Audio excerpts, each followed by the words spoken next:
ada orang yang mempersoalkan Mas Roy ini dan kawan-kawan itu sebenarnya bukan ingin mencari keadilan, tapi bukan mencari kebenaran, tetapi ingin melakukan karakter assassination. Wow, sama sekali enggak ya? Enggak, ngapain juga karakter assassination? Ya kan, dia sudah selesai jadi presiden. Apakah selama ini Anda pernah diminta, didekati oleh para udahlah, wis lah, itu pernah nggak Mas?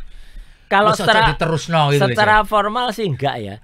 Ya meskipun secara lisan kadang-kadang ada yang mencoba begitu. Gitu loh, Mas. Tapi menurut saya ini persoalannya bukan soal wis dan orasa, tapi persoalannya adalah kejujuran. Kenapa dibiarkan isu ini mengalir terus? Ini kan ada pembiaran, gitu loh. Ada yang mencoba mendapatkan panggung secara terus-menerus dengan isu ini. Kalau mau selesai dari dulu sebenarnya sudah ini loh ijazahku. Sebelum rame. Andai saja sampai itu bisa bertemu langsung dengan Pak Jokowi. Langsung nih. Apa yang ingin Anda sampaikan? Ya Pak, kenapa Bapak membiarkan kontroversi ijazahnya Bapak tuh mengadu domba anak?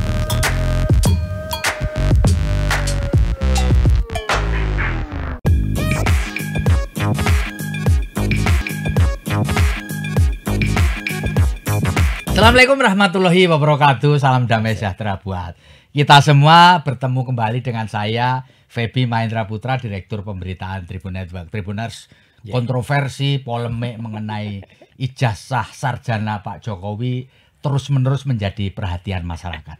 Kemarin saya sempat ngobrol dengan penasihat hukumnya Pak Jokowi dan kali ini ya saya merasa terhormat karena ada tokoh yang menyediakan waktu yang begitu ketat untuk mampir ke kantornya Tribunnews. Saya akan sapa narasumber yang luar biasa terkenal. Assalamualaikum Mas Roy Suryo. Waalaikumsalam. Kebalik, saya yang terasa terhormat mampir lagi ke sini. Gitu, jadi Mas Roy. Jadi saya tuh kepingin tahu Anda itu begitu sibuknya karena begitu involved dalam polemik mengenai ijazah Pak Jokowi kan Anda kesana kemari. Seberapa capek Mas Roy? Enggak sih, ya mungkin kalau dilihat dari fisik itu nggak bisa nipu. Tapi insya Allah hati itu enggak. Karena apa? Karena ini diperlukan untuk pembelajaran masyarakat, diperlukan untuk keterbukaan informasi kepada masyarakat. Dan saya harus melakukan itu. Dan itu tidak mengganggu waktu Anda ya kan? Sebenarnya kan kalau mau istirahat kan bisa-bisa saja ngapain juga kan gitu. Ya kalau mau istirahat ya nanti pas di jalan, kalau nggak punya pas nyopir ya, ini saya pas nyopir sendiri. Tapi kalau pas disopirin ya tidur sebentar, yang penting kan kualitas tidur. Iya. Bukan lamanya ya. Bukan lamanya, pas misalnya pindah, karena aku kan masih hidup di dua kota, Jogja atau Jakarta ya kan. Nah, kalau pas di atas ya wes tidur sebentar gitu. Mas Roy, di banyak tempat Anda sudah cerita panjang lebar, tetapi saya kepingin mendapatkan cerita langsung dari Mas Roy. Kenapa sampai Anda tertarik untuk involving dalam pusaran kontroversi dan polemik mengenai ijazah Pak Jokowi ini? Apa yang membuat Anda? Gini, menariknya gini. Jadi sebenarnya tertarik itu sudah lama, ya. Cuman saya nggak masuk karena apa? Karena waktu itu semua sumber data itu masih sumber data sekunder semua, ya. Ketika waktu itu ada salah satu media besar, ya, gitu, yang punya bocor halus lah. Tapi waktu itu 2013, itu ada artikel bagus. Ketika diskusi santai antar capres waktu itu. Tahun 2013. 2013, beliau masih Pak Jokowi itu masih Gubernur DKI. Ya. Itu diskusi santainya tentang masalah IP, indeks prestasi. Prof Mahfud mengatakan IP-nya 3,8. Wah, Pak Jokowi itu bilang IP-nya 2, bahkan di bawah 2. Nah, cuman kan terus dari situlah sebenarnya publik itu mulai bertanya-tanya. Dengan IP 2 atau di bawah 2, kalau itu benar statementnya, kalau enggak untuk sengaja untuk apa mancing komentar ya. Kok selesainya bisa 5 tahun gitu. Karena enggak mungkin dengan SKS sistem kredit semester yang totalnya bisa mencapai 150 atau 148 atau 154 ya. Kalau IP 2 itu maksimal hanya ngambil satu semester tuh 18. Nah, kalau kali 18 kali berapa itu lebih dari 5 tahun. Itulah sebenarnya cikal bakalnya isu ijazah. Jadi kok bisa dapat ijazah bla bla bla bla. Setelah itu orang mulai mempertanyakan sekolahnya gimana, kuliahnya gimana. Tapi waktu itu di sekitar 2017 Pak Jokowi itu mampir ke Jokowi itu mampir ke Fakultas Kehutanan UGM. Di situ kangen-kangenan. Di situ memang wah tampak banget apa ya, asli lah, tertata gitu ya. Beliau bahkan sempat manggil salah seorang dosen yang disebut dosen pembimbing. Ya, Pak Kasmujo. Terus dikenalkan Kasmujo, terus beliau nyalakan saya itu berapa kali ya bolak-balik pulang gitu kan. Jadi kan itu kan nampak kalau segitu kan bukan dosen pembimbing tapi dosen pembimbing skripsi itu. Bukan dosen pembimbing akademik ya. Ya gitu. Jadi dari situ mulailah cerita-cerita pasal-pasal ini muncul. Memang kemudian menjadi heboh gara-gara ada seorang dari Solo, Bambang Trimulyono, yang waktu itu menggugat, ya kan, ketika dia nulis awalnya kan Jokowi Undercover 1, kemudian Jokowi Undercover 2. Nah, tapi ketika dia berani menggugat itu, malah dia dikriminalisasi. Dia digugat gara-gara dituduh menyebarkan kabar bohong. Gitu.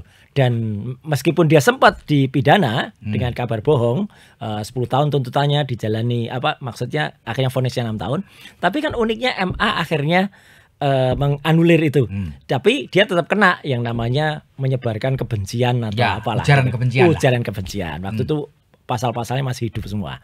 Nah, jadi ketika itu kena, itu orang terus kok sampai kayak gini ya, persoalan ijazah kok sampai harus mempidanakan orang. Terus yang lebih memancing juga ketika kemudian UGM Universitas Gadjah Mada sendiri itu ya, saya kebetulan lulusan sana, S1, S2 di sana, S3 saya di Jakarta di UNJ. Itu kemudian malah bikin konferensi pers. Pak Sigit Sunarta, dekan Fakultas Kehutanan, itu menunjukkan fotokopi ijazah hitam putih, ya. Kemudian menunjukkan juga buku skripsi yang disebut buku skripsi. Saya ijazahnya nggak tertarik, karena masih fotokopi pun hitam putih. Jadi wah ini susah nggak bisa jadikan sumber primer ini gitu, atau sumber pun nggak bisa. Tapi skripsinya itu yang menarik saya, karena itu dari skripsi asli dipotret oleh beberapa wartawan. Jadi bedanya Pak Sigit dengan Pak Jokowi kemarin, kalau Pak Sigit itu nunjukkan dan boleh difoto. Nah, Pak Jokowi kan katanya nunjukkan tapi nggak boleh difoto di Solo. Nah, jadi setelah difoto-foto, saya coba cari teman-teman yang punya foto itu. Sebenarnya dari situ, Pak Febi, saya ini ada keraguan saya gitu loh, terhadap kok skripsi kayak gini kok bisa ya gitu. Karena dalamnya tuh agak acak-adut, huruf-hurufnya, kemudian tata letter, terus kemudian ada tanda tangannya tuh. Ini kok tanda tangannya kok kayak meragukan. Tapi saya hanya sebatas komentar singkat aja waktu itu di Twitter. Enggak.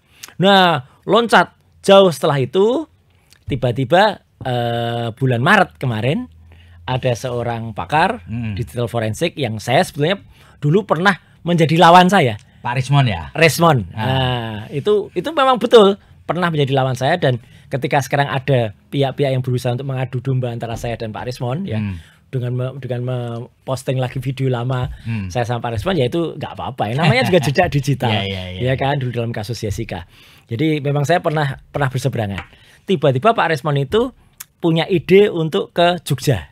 Ya. Nah, sebelumnya itu pernah saya lakukan juga sebenarnya. Saya ke Perpustakaan Kehutanan. Cuman yang nggak tahu, mungkin karena saya nggak beruntung, atau mungkin sudah dipesan oleh UGM. Pokoknya kalau Pak Roy Suryo datang jangan dikasih skripsinya Pak Jokowi, ya udah. Jadi saya nggak berhasil. Saya ke Kehutanan nggak nemu, disuruh ke rektorat ya nggak ada, katanya disimpan lah oleh apa. Nah, Pak Rismon itu datang ke Jogja, itu ke Perpustakaan Kehutanan, melihat itu skripsi itu, dan kemudian dia bikin analisis, dia motret, dia bikin analisis. Perkara apakah yang membuat Pak Rismon itu terbang dari Baligi sana ke Jogja saya nggak tahu ya. Tapi artinya dia menurut saya adalah berjasa kalau bagi saya. Artinya sudah membuka wawasan selama ini. Nah, dia mengukakan analisisnya 1000% gitu kan gitu. Nah, itu kan meledak gitu. Heboh. Meskipun ya meledaknya cukup sensasional tapi tidak terlalu luas sebenarnya. Nah, ketika kemudian banyak teman-teman masih ingat dengan tweet saya waktu itu di tahun 2020, setelah Pak Sigit itu, terus mereka tanya, "Mas, pendapat Anda tentang Pak Simon gimana?" gitu. Pak Rismon gimana? Pak Rismon. Saya bilang, wah itu benar gitu, apa yang dikatakan Pak Rismon itu benar, hasil Senipar itu benar, karena saya pun dulu pernah mencurigai itu. Cuman saya belum bisa melakukan apa-apa karena saya nggak pegang langsung buktinya. Muncullah setelah kemudian itu, sebelum Pak Rismon ke Jogja, ternyata akhir tahun yang lalu itu ada gugatan dari TPUA, tim pembela di Pengadilan Jakarta Pusat. Pengadilan Jakarta Pusat, atau gugatnya di laporkan ijazah itu di Barreskrim. Nah, Desember tahun lalu. Dan ketika TPUA melihat ini ada penemuan, ada novum dari Pak Resmond, dia kemudian ngundang Pak Resmond. Kemudian saya juga dikontak karena saya menguat statement yang sama. Dokter Tifa juga dikontak karena Dokter Tifa juga sering memposting itu. Akhirnya TPUA itu membuat satu acara gitu. Inisialnya dari TPUA. Kita pengen ke Jogja dan ke Solo gitu loh. Mereka ngabari ngabari Pak Resmond, ngabari juga Dokter Tifa untuk bersama-sama ke Jogja. Jadi bersama-sama tuh tadinya kita pikir kita mau bareng, tapi karena saya kan bukan bagian dari TPUA sebenarnya. Saya tuh hanya ahli yang nanti dimintain bantuan. Demikian juga Dr. Resmond. Demikian juga Dr. Tifa. Ya, kita berangkat sendiri-sendiri. Oh, gitu. Nah, jadi itulah pertemuan saya darat lagi dengan Pak Resmond. Setelah sekian lama ya. Iya, jadi ketemu tuh di Jogja, nggak ada janjian mau meriksa apa, gitu ya. Yang penting kita mau membersamai TPUA. Ya. Nah, kok ini menariknya Pak Bebe. Ketika kami sudah sampai di Jogja pada hari yang ditentukan, Selasa tanggal 15 April kemarin, ternyata rombongan TPUA tuh nggak nyampe. Oh gitu. Ada kendala yang dialami mereka ketika di jalan. Ya gitu. Jadi bisnya itu ya macet gitu ya. Jalannya macet. Padahal sebenarnya nggak perlu macet. Ini aneh. Ada kecelakaan di depan tapi semua suruh macet. Nah, jadi mereka terlambat. Nah, karena mereka terlambat, maka pada jam yang ditentukan nggak ada orang selain kami bertiga, ya kami lah yang dipanggil oleh UGM. Oh gitu ceritanya. Mahaso, ya sebenarnya haknya ada 5 orang, meskipun kami minta 10 tapi hanya dikasih 5. 2 itu saya tawarkan UGM. Ini ada Prof. Amin Rais loh, ini kan juga guru besar UGM juga dulu. Ada Pak Syukri Fadoli, ternyata ditolak. Enggak, yang ada di nama itu cuma Pak Roy, Dr. Resmond sama Dr. Tifa. Saya di situ mulai, loh UGM ini ada apa ya? Gitu. Kenapa terlalu tertutup gitu. Dan itu bikin kaget saya Pak. Ketika saya masuk ternyata dihadapi oleh pasukan karena yang ada di situ mulai dari wakil rektornya aja ada 2, dekan, ketua senat profesor, ada sekretaris rektor, dan ada 11 lebih mahasiswa yang katanya mahasiswa senior gitu ya, yang katanya dulu teman-temannya seangkatannya Pak Jokowi katanya gitu. Nah udah masuk, saya sempat lihat ada kamera, saya tenang gitu. Wah, tak pikir ini kameranya milik wartawan. Bahkan saya sempat mengira karena ada yang satu pakai handphone dan kayak ada tancepan wah saya pikir ini adalah live streaming gitu. Ternyata setelah 1 jam baru Dr. Resmond bilang ini pertemuannya bisa diikuti. Oh, enggak, itu kameranya internal. Loh. Bukan wartawan, malah humas. Iya, humas UGM. Laduh, lah ini gimana yang bisa padahal pertemuan itu seru banget. Masa? Di pertemuan itulah justru sebenarnya banyak sekali saya menyayangkan UGM itu tergagap. Ya ketika kami datang. Dia bilang dia menyediakan ada 34 bukti perkuliahan Pak Jokowi. Satu pun nggak ada. Ini sumpah saya sampaikan apa adanya. Satu pun nggak ada yang ditaruh di situ. Masa Pak? Iya, nggak ada. Ditunjukkan juga nggak. Bahkan skripsinya pun itu kita debat 1 jam untuk kita bisa pinjam skripsi itu untuk dilihat. Mereka beralasan ini dilindungi oleh undang-undang keterbukaan informasi publik ya. Di pasal dikecualikan. Saya bilang enggak. Pas yang dikecualikan pasal 17 huruf H itu adalah kalau itu menyangkut nilai, menyangkut status kesehatan, akademik itu iya. Tapi kalau namanya ijazah, namanya skripsi apalagi itu adalah hak publik untuk diketahui gitu loh. Jadi dengan begitu perdebatannya di situ ya. Perdebatannya lama, bahkan UGM sempat menyatakan kalau dia memiliki peringkat sebagai peringkat 2 di seluruh Indonesia soal keterbukaan informasi publik. Nah, gitu. Jadi dia bilang kalau mengerti tentang itu. Ya. Saya bilang nyuwun sewu. Gitu. Ketika undang-undang itu dibuat, saya dulu salah satu narasumbernya. Saya dulu yang ikut nyusun naskah akademiknya. Bahkan selama 10 tahun saya ngawal itu di Komisi 1 Undang-Undang 14. Jadi saya pastilah baru setelah itu mereka ngeluarin. Itu pun juga harus diambilkan di perpustakaan. Jadi nggak siap. Si skripsi itu iya. tadi ya? Aduh, ini gimana sih gitu. Habis itu kelihatan sekali kayak kita disusu-susu di tergesa-gesa gitu. Ini sebentar lagi kita harus nguji gini. Nah, cuman pada saat ditampilkan itu ya saya foto, saya bawa kamera profesional, kelihatannya pocket. Skripsi itu ya? Iya, bagian-bagian penting. Nah, disitulah saya kemudian mengamini apa yang sudah ditemukan oleh Dr. Resmond. Bahwa hurufnya ternyata tidak sesuai dengan kondisi tahun 85. Hurufnya itu tampak sekali modern. Itu di lembar pengesahan ya? Di lembar pengesahan. Kalau yang depan-depan enggak? Depan-depan asli buatan percetakan kuno zaman dulu. Ya karena hurufnya masih dengan cetak tinggi. Jadi disusun enggak, gitu. Kalau menurut Anda sendiri Mas Roy, kok ada perbedaan tuh apa sih?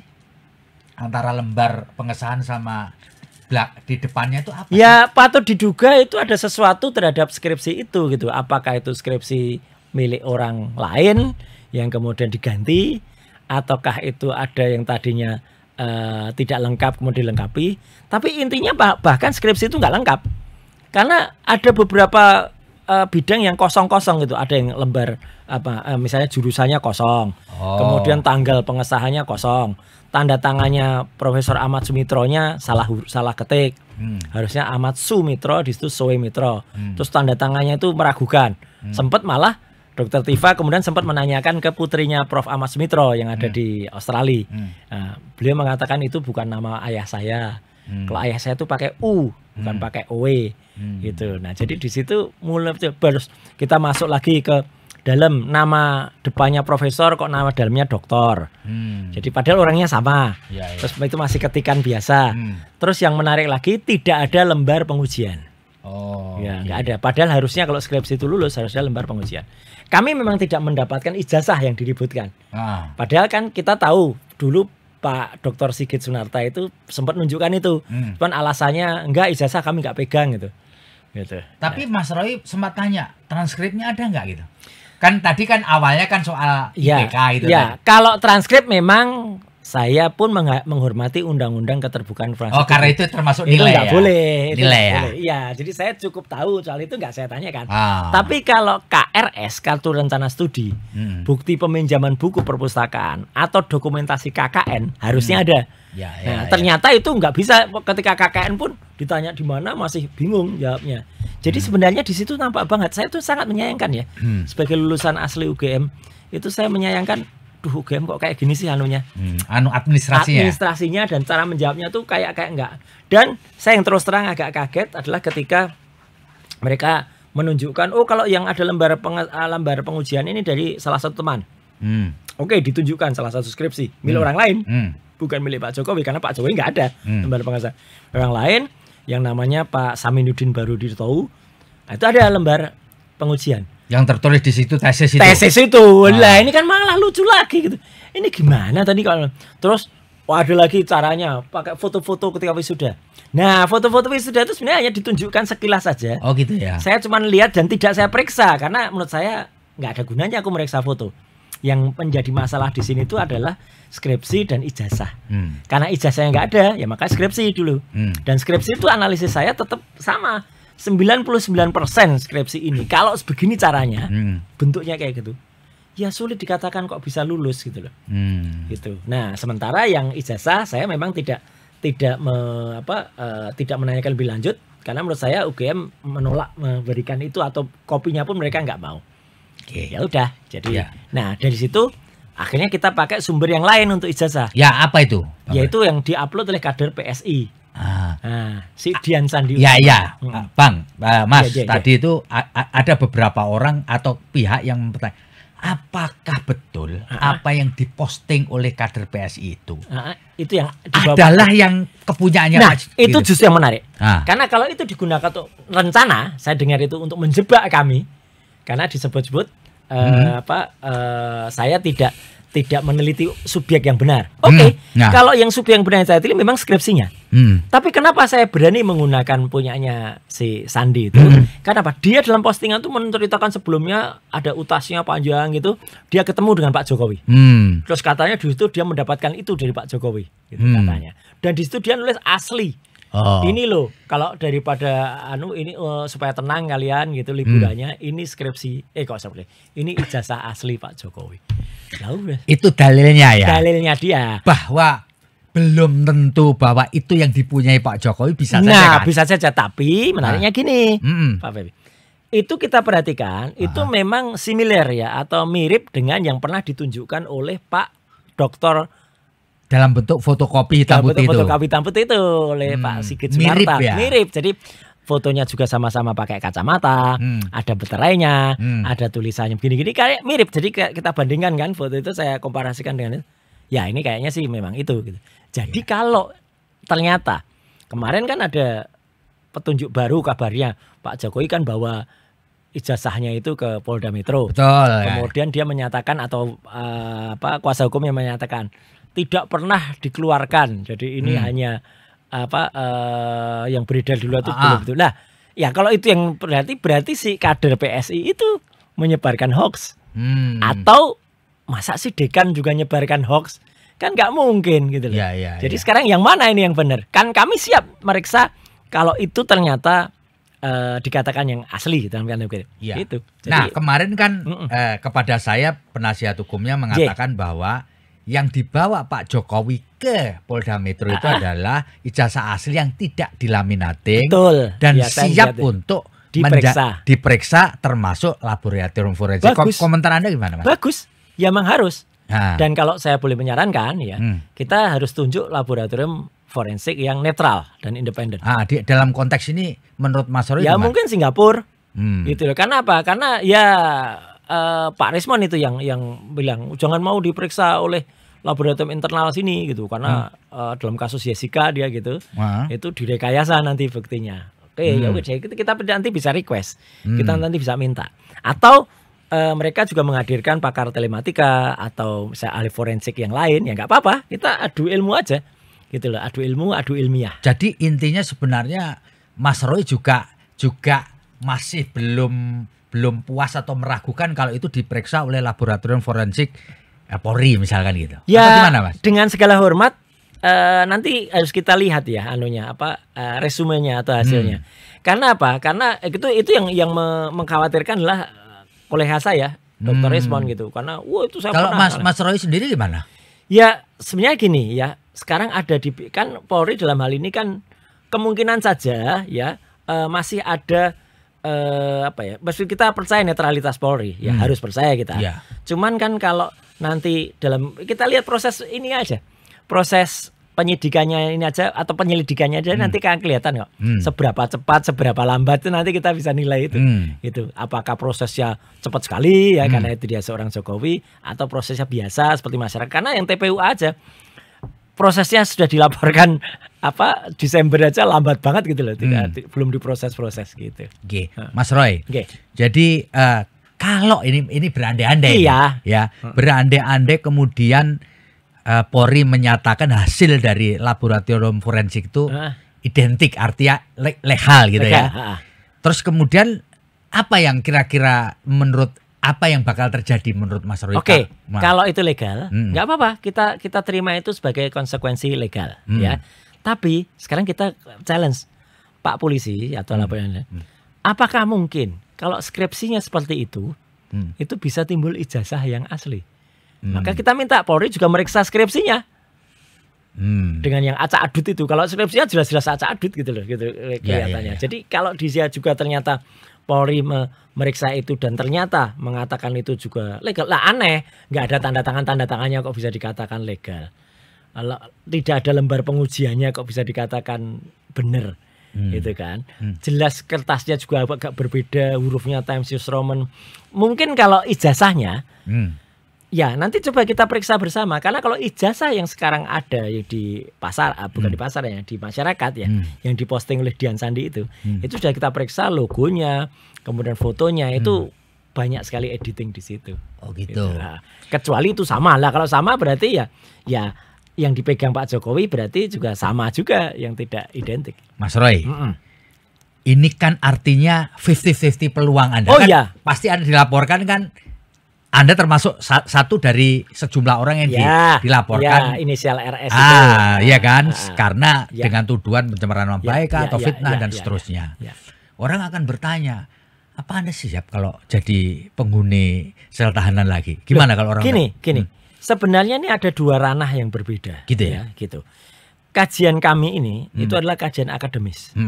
Ya, dan kami tadi ketika live di salah satu TV itu juga kuasa hukumnya juga mengatakan sebenarnya yang dipermasalahkan tuh ijazahnya. Tapi saya bilang, loh kenapa kok pencemaran nama baik? Jadi ini sebenarnya sesuatu yang different, sesuatu yang berbeda gitu. Kita tuh membahas ijazahnya asli atau tidak, skripsinya asli atau tidak gitu. Bukan orangnya yang kita sasar. Nah, jadi ini harus dibedakan juga dan di terminologi asli, palsu. Itu sama dengan terminologi yang ada di ilmiah sains.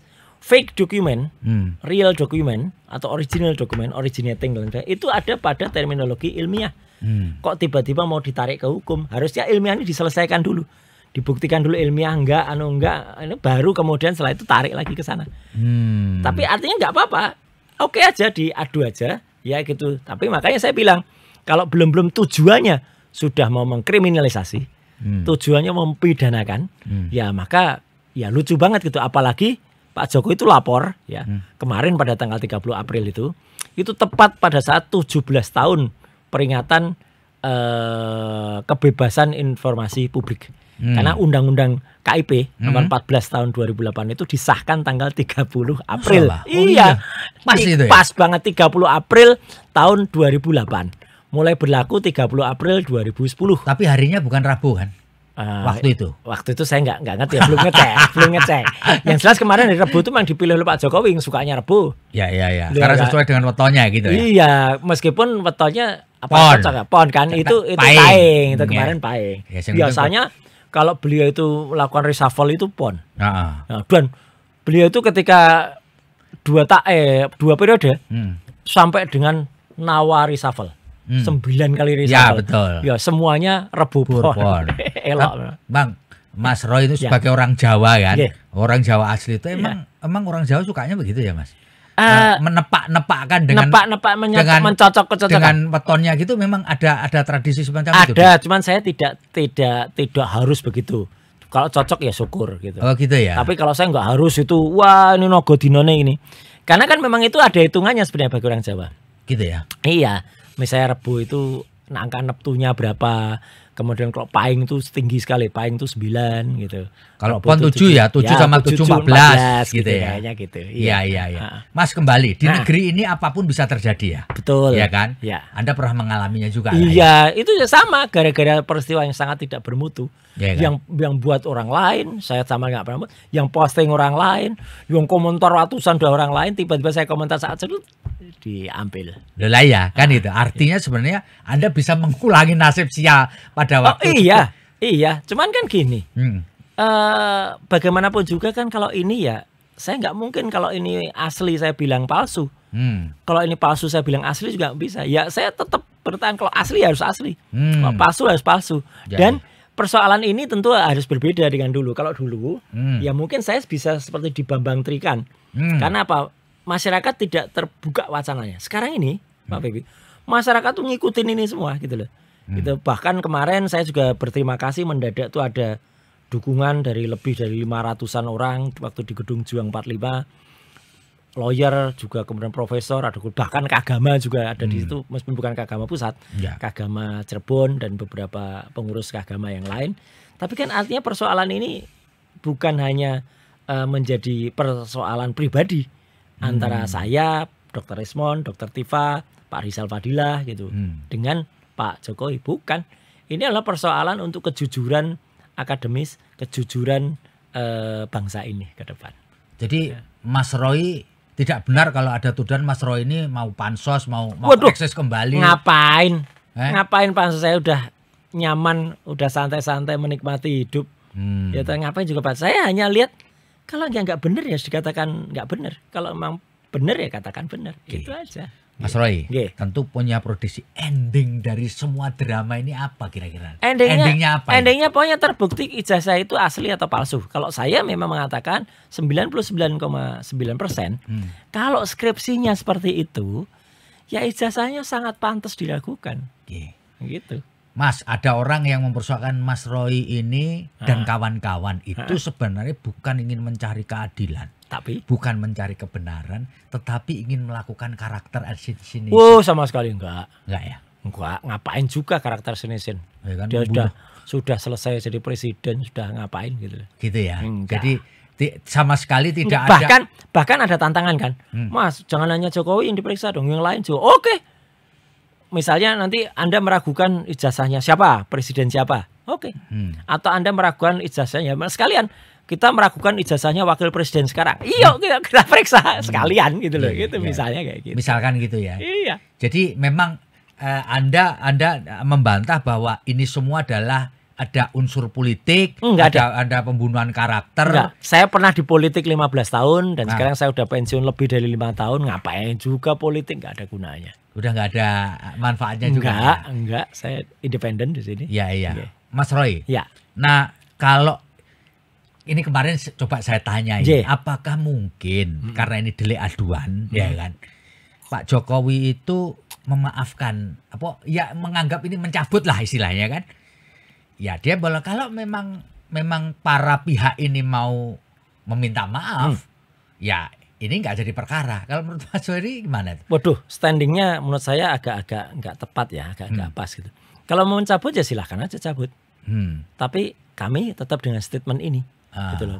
Kalau statement kami itu sebenarnya tidak dianggap menyerang secara pribadi, ya harusnya enggak, karena ini adalah statement ilmiah, statement akademis. Statement yang sifatnya adalah hanya untuk membuktikan ini real or fake, itu aja. Bukan ada tujuannya apapun ya, gitu. Apalagi kan beliau sudah selesai katanya, udah nggak lagi jabat, udah nggak ngaruh lagi, jadi ngapain juga gitu loh. Tapi itu pun pertanyaannya ada yang balik, Mas, Pak Jokowi itu kan sudah nggak menjabat lagi, ngapain juga masih dicari-cari. Loh ini penting. Karena ada kecurigaan atau ada pertanyaan soal itu. Lah kalau mau ditanya apakah harus yang masih jabat? Ya yuk, sekarang yang masih jabat, kalau perlu kita cek juga ijazahnya juga nggak apa-apa gitu loh. Itu bisa lebih parah lagi. Itu. Mas Roy, apakah selama ini Anda pernah diminta didekati oleh para udahlah, wis lah itu pernah nggak Mas? Kalau secara gitu, formal sih enggak ya. Ya meskipun secara lisan kadang-kadang ada yang mencoba begitu. Gitu loh, Mas. Tapi menurut saya ini persoalannya bukan soal wis dan orasa. Tapi persoalannya adalah kejujuran. Itu aja gitu. Dan kenapa juga kalau ini tidak ada kesengajaan dari yang bersangkutan. Kenapa dibiarkan isu ini mengalir terus? Ini kan ada pembiaran. Saya kemarin melihat tayangan di Kompas TV juga gitu ya, dari Prof. Hamid Awaludin. Bekas Menteri Hukum dan HAM ya. Pada acara Rossi, meskipun penyiarnya bukan Rossi, tetapi beliau juga mengatakan bagus. Jadi ini ada yang playing victim gitu loh. Ada yang mencoba mendapatkan panggung secara terus-menerus dengan isu ini.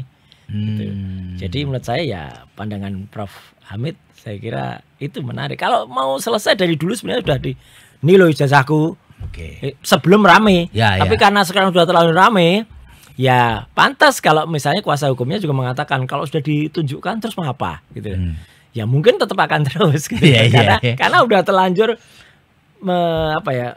analisisnya sudah banyak sekali. Jadi udah kontroversial, sudah puncak gitu ya. Betul, dan sudah mengorbankan ada Bambang Tri, ada Gus Nur gitu loh. Kan kasihan beliau-beliau itu. Mas, andai saja sampean tuh bisa bertemu langsung kepada Pak Jokowi. Langsung nih. Apa yang ingin Anda sampaikan? Ya Pak, kenapa Bapak membiarkan kontroversi ijazahnya Bapak tuh mengadu domba anak bangsa gitu? Terus pertanyaan saya itu. Lalu sarannya apa? Terus saya harus gimana Mas Roy gitu, apa yang sih? Ya tuh bilang saja kenyataannya apa soal ijazah itu. Itu saya bilang. Ya kalau beliau mengatakan memang aku sekolah di sana, aku kuliah, terus piye? Ya mohon maaf kalau gitu. Kalau nanti hasilnya itu kemudian ijazah yang itu kemudian kita periksa, kan ijazah yang katanya asli belum pernah kita periksa. Nah ya sudah, nanti tergantung hasil pemeriksaan ijazah itu. Tapi kalau beliau tanya, lah skripsiku piye? Waduh mohon maaf, kalau skripsinya Bapak nilainya berat banget itu kayak gitu loh. Faktanya seperti itu. Faktanya. Tapi secara pribadi Mas, secara pribadi, apakah sampai Anda Mas Roy itu sangat pengen melihat ijazahnya dengan mata kepala sendiri gitu, pengen nggak Mas? Karena ini tuntutan publik ya, tuntutan masyarakat. Kan kasihan masyarakat juga yang kemudian masih bertanya. Kasihan Pak Jokowi juga. Gitu loh. Kalau kemudian itu masih gantung. Jadi biar clear. Dan itu bukan hanya melihat ya, kita meriksanya pakai alat. Pakai software, pakai kemudian uji analisis, ada uji karbon gitu supaya clear. Gitu ya. Iya, harus selesai. Artinya Anda merasa kepingin involve langsung dalam proses itu atau? Iya, artinya gini supaya apa? Supaya jawaban kepada masyarakat itu juga jelas. Kalau nanti hanya diselesaikan oleh, mohon maaf loh ini ya, kalau misalnya nanti hanya keluar statement itu misalnya dari Puslap 4, kemudian nggak ada buktinya, hanya Puslap 4 yang mengatakan satu kalimat, ijazahnya asli. Itu sama dengan jawabannya Bu Rektor kemarin, ketika Bu Rektor ya mengatakan, kami meyakini gitu, bahwa ijazahnya asli.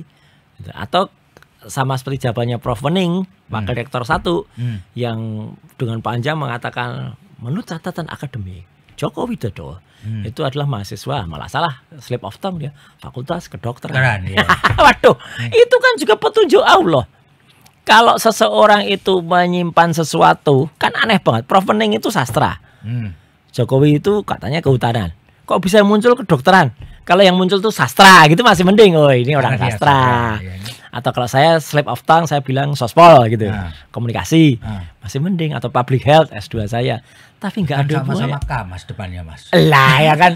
Lain ya, kedokteran K, kehutanan K, ya kefisipolan juga K. Kesastraan juga Kak. Kok bisa itu loh. Itu, saya percaya itu slip of tongue ya. Tapi tidak mungkin ada apa ya? Ya itulah suara batinnya gitu. Kadang-kadang itulah apa yang secara tidak sengaja diungkap. Alam bawah sadarnya yang kemudian menunjukkan seperti itu. Gitu. Mas Roy, ini sebagai apa namanya penghujung dari ngobrol kita. Boleh dong memberikan closing statement lah terkait dengan polemik yang panjang ini ya. Mas. Oke, saya berharap Pak Vivi ini kasus ini nggak akan terulang lagi. Gitu. Maksudnya ada orang dengan ijazah yang diragukan. Itu nggak terulang. Kalau ada ya pasti kita akan terus teriak. Makanya ketika kemudian ada yang mengatakan apakah ini akan berlanjut? Kalau memang ada yang dilakukan berlanjut. Misalnya sekarang mulai muncul suara-suara. Itu ada loh yang masih jabat tapi ijazah SMA-nya juga nggak jelas karena SMA-nya hanya 2 tahun di Santo Yosef, tambah SMK 2 tahun di SMK Kristen Surakarta. Setelah itu ke Singapurnya masuk SMA apa enggak, nggak usah tahu-tahu kok, ke MDS tapi ijazahnya Bradford. Kita pernah baca di situs Webcode Solo, bahkan di publikasi KPU waktu itu dia ngambil S2 di Australia, di University Teknologi of Sydney. Ternyata di studi nggak masuk, hanya yang ikut matrikulasi lah kayak gitu. Ini lebih maksudnya parah. Wapres Gibran raka bumi. Lah kok tahu? Lah kan alurnya kan memang begitu. Lah kalau ada kayak gitu ya kita harus speak up. Gitu loh. Kalaupun ada orang yang bilang, yang fair dong Mas, kenapa ijazahnya Bu Mega misalnya nggak di Loh, ya kan Bu Mega kan sudah ngakuin kalau beliau itu mah nggak lulus S1-nya, sempat masuk tapi DO, itu jujur.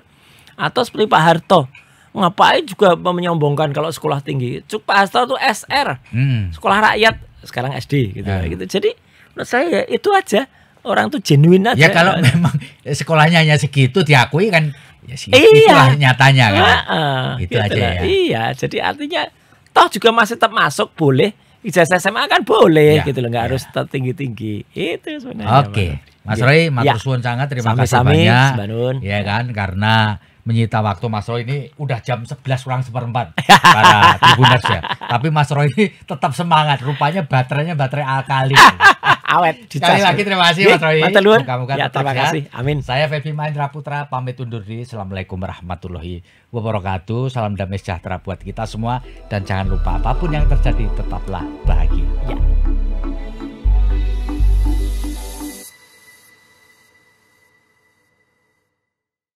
Terima kasih sudah nonton.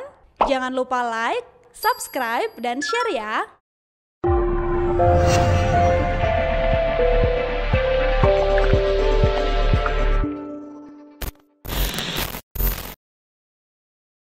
Download Tribun X sekarang. Menghadirkan lokal menjadi Indonesia.